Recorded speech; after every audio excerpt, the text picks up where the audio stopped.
Star अभी भी थुंग थुंग के छोटी साधारण झोपड़ी में ही था। चौथे दिन सुबह अचानक राई स्टार की आंख खुली। वह उठ खड़ा हुआ। थुंग थुंग ने प्यार से और नरमी से पूछा, बेटा तुम अब कैसा महसूस कर रहे हो? मैं थुंग थुंग, लोग मुझे काका कहते हैं। घबराओ मत, तुम पूरी तरह सुरक्षित हो। मुझे बस अपना नाम बता दो। और तुम्हारे माँ बाप का नाम क्या है बेटा? राई स्टार की आंखों में आंसू भर आए। वह रोते हुए बोला, मुझे कुछ भी याद नहीं आ रहा है। मेरा नाम क्या है मुझे नहीं पता।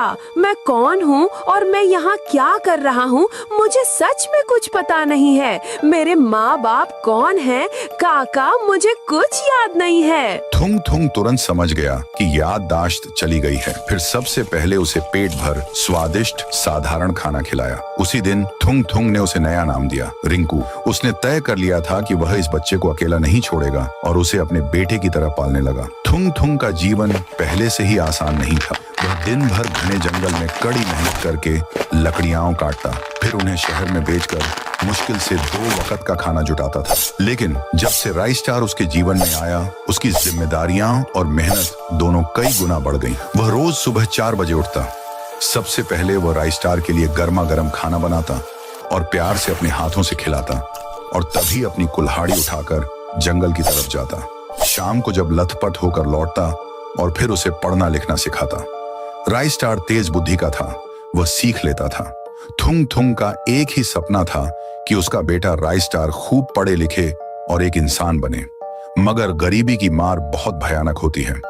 कई बार थुंग थुंग स्कूल की फीस भी नहीं जुटा पाता था। ऐसे में अक्सर शिक्षक फीस न देने पर राई स्टार की सबके सामने बेइज्जती करते थे और उसे धक्के मारकर स्कूल से बाहर निकाल दिया जाता था। यह देखकर थुंग थुंग का दिल टूट जाता था।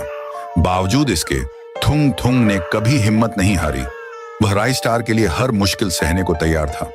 और राई स्टार वह थुंग थुंग को ही अपना सच्चा असली पिता मानता था। राई स्टार अक्सर देखता था कि जब काका पेड़ काटते तो उनके हाथ कांपने लगते थे। कभी कभी काम करते हुए उन्हें अचानक सांस लेने में भी तकलीफ होने लगती थी और खांसी जुकाम आम बात थी। थुंग थुंग काका की यह हालत देखकर राई स्टार को बहुत बुरा लगता था। उसका दिल दुखी हो जाता था।